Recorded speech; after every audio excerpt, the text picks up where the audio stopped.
we were talking today to the Arizona Cardinals, very talented 6th overall pick who had a really solid debut. You're starting to see in the trenches. Brandon Thorne put out some highlights from Paris Johnson's entire week 1 performance on tape and how impressive it was from the young man out of Ohio State.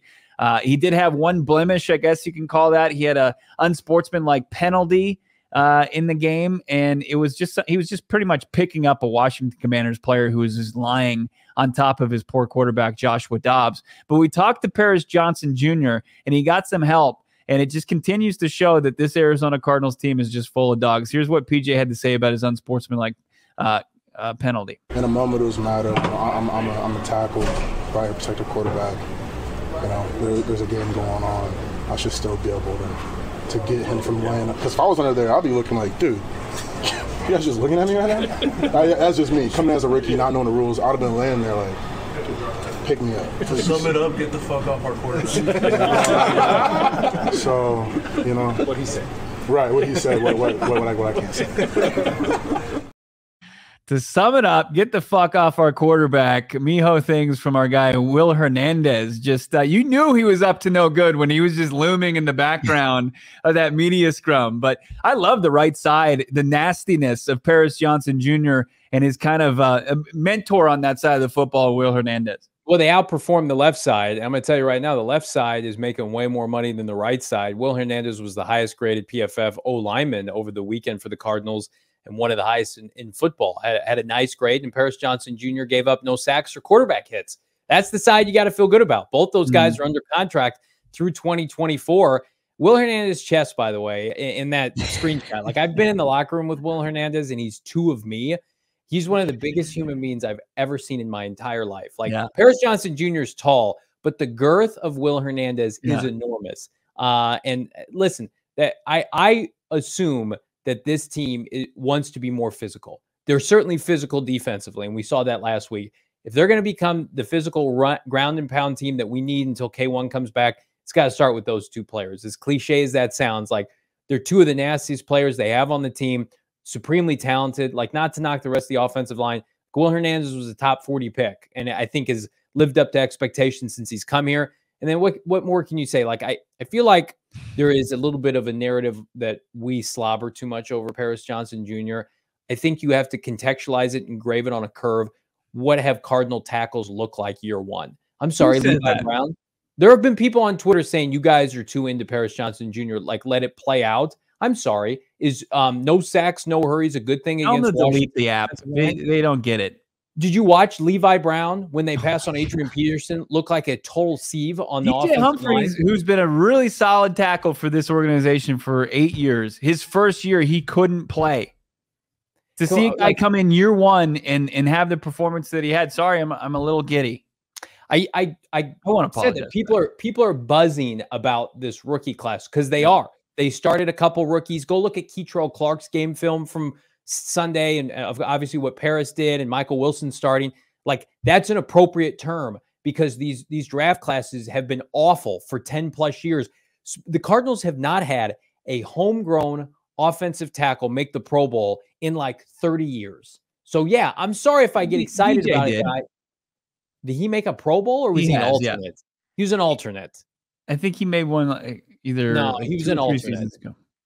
I think he was all like Mike Iupati was a true Pro Bowler. They signed him, right? Lomas Brown in the early 90s, true Pro Bowler coming over from Detroit. Somebody that you can prop up. Like, this has the best chance to be a Pro Bowl offensive lineman, offensive tackle for this team since like circa the late 70s with the elite right side of the O-line that they had with, I don't know, Dan Deerdorf, who's in the Hall of Fame, like Conrad Dobler. That's the kind of prospect that you have. So I'm sorry if I'm going to get excited about a guy who goes out there, who's 20, 21 years old and dominates Washington's defensive line at times. Like, well, let's just wait. Let's let him play. Of course, I'm going to watch all 17 games this year, but I know the difference between Paris Johnson Jr. this year as a rookie and guys like Levi Bust and DJ Humphries, Mr. Inactive as a rookie. I'm sorry. I'm not going to hold back my excitement for that. You know what shit offensive line play is? I've seen it for my entire life with this team. Celebrate it, Johnny. Get on top of Camelback Mountain and yell it. Can't get too excited over this rookie class. Oh, my goodness. He was the 6th overall pick, and he looked like it on Sunday. He's going to be elite. He's going to be their best lineman at the end. Don't get too excited, Johnny. Yeah. Just hold on. Let's watch him play more football. Wait a minute. Hang on. Let me check the advanced stats here. Oh, no. What's going on with the Cardinals offense? Wait a minute. You missed a block here. It's putting guys on their ass. I can't get excited about that. People in this market, man. Just I get it. The Cardinals aren't very good, and you want to nitpick everything. The kid they drafted 6th overall is good. Deal with it. He's going to be really good. 6th-round rookie, played corner. Held in there. What Kyle Odegaard put the stats out today. People who know how to coach young players now and rookies. Yeah. I mean, it's just different. I don't know. Like, you're allowed to be excited about the young players on this team. This podcast is giving you permission, even though you don't need our permission. Let it out. Let your hair down on the rookies on this team. Paris Johnson Jr. continues to be a national treasure. I asked him because when I first kind of started really looking at film of him coming from Ohio State, I noticed that any Buckeye touchdown, there was Paris Johnson Jr. in the end zone with the Ohio State scoring player, and he either was jumping over them or picking them up.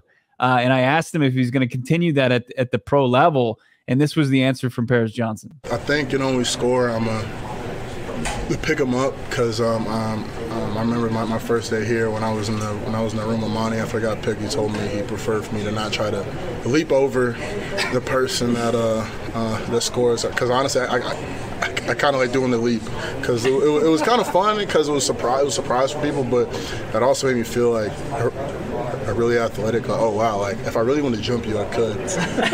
You know what I mean? So I mean, it's all in the moment. I'm sure if like Rondale scores, I'll probably just go for the leap. So but it's all in the moment. It's all in the moment. So I don't get it. Why Rondale? Because he's not very big. He's not very big. What did I say the first training camp practice that you and I went to together? I said, I want to be picked up by Paris Johnson Jr. I want him to lift me up like a little baby and carry me around. And I have no shame in saying that. And I hope one day we can make it come to fruition on this podcast when he's made like his 5th Pro Bowl. And we've won 5 Emmys for this show. Let's look at what both the celebrations look like. Yeah, look at it. Just leaping over. I'm surprised he gets, and there he is picking up Greg Dortch. That was in the red-white scrimmage. Yeah, don't say that about Dortch. Don't say that's adorable. But you gotta love the juice that Paris Johnson Jr. brings. He even mentioned it, I think, going into week 1 after wrapping up his first training camp in the NFL level, that he was given permission basically from the veterans of the NFL or the Arizona Cardinals. And they're like, hey, dude, you don't have to be a rookie. You don't have to be this guy, asking where certain places are. Or do I have to do this? I mean, sure, he did things that are just a rite of passage in the NFL, carrying pads and stuff like that. But you don't have to be that guy. You can just show up and be a vet because they believe in him that much. Like, Paris Johnson Jr. is not going to be a rookie in like 4 weeks from now. Like, technically on paper, he will be. But like we talked about it, I brought this up on the show. He's a top 10 player on this team already. Like, he's physically more gifted than Kelvin Beachum. That's why everybody said projected. Remember, everybody's like, he's going to play guard because they're going to let Kelvin Beachum start. They're going to put Josh Jones out there. No, he's actually the most talented offensive lineman they have. They're going to set him up for success. God forbid they're going to play him at right tackle from the moment he stepped out for OTAs. Remember that BS we had to listen to? Like, no. Here's a cornerstone franchise player. Play him in his natural position because we're going to get ahead of this. So he's not playing right tackle for the first time or left tackle in 2024, and there's a learning curve. They're ripping the Band-Aid off with that now. He will be one of the probably 5 to 7 best players on this roster come January. Assuming he stays healthy, and you can't predict that, knock on wood, God forbid he gets hurt.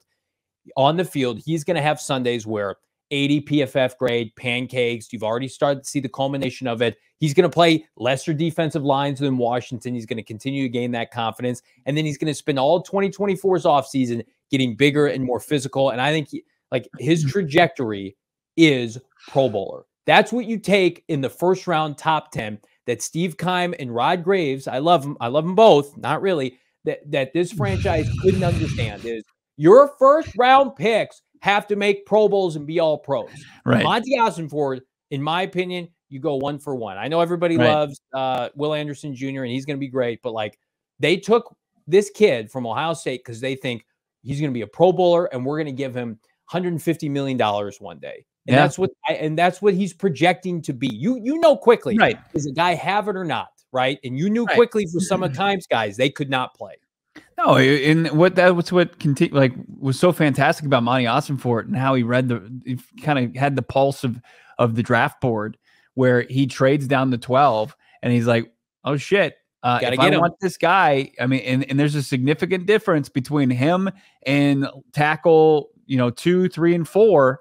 And I know the kid for the Bears played fine, but Skoronski, you want Skoronski as far as projectables? Yeah. There was nobody that touched him, and that's why he was aggressive, got back up to 6, and that's why they have Paris Johnson Jr., and it's fantastic. Paris Johnson Jr., Will Hernandez, love to see it. It's like a pro wrestling duo. I mean, they bust through the door. They've got their own music. It's called a tag team, not a duo. Yeah. It's called a tag team. Sorry, yeah. Partners, some pro wrestling partners. I don't like you talking pro wrestling is for full transparency. We had a chance to have Seth Rollins on the show during Super Bowl week. He's standing right next to us, and Bo's like, "I'm not interested. I don't want Seth Rollins on." He was standing right next to him. I'm like, okay, when we see him, we tell him we're not interested because I don't want this guy. I don't want some wrestler on our podcast. Some pro wrestler. Sorry, I like real sports. Not they're a duo, like in wrestling. They still do wrestling with the writers on strike.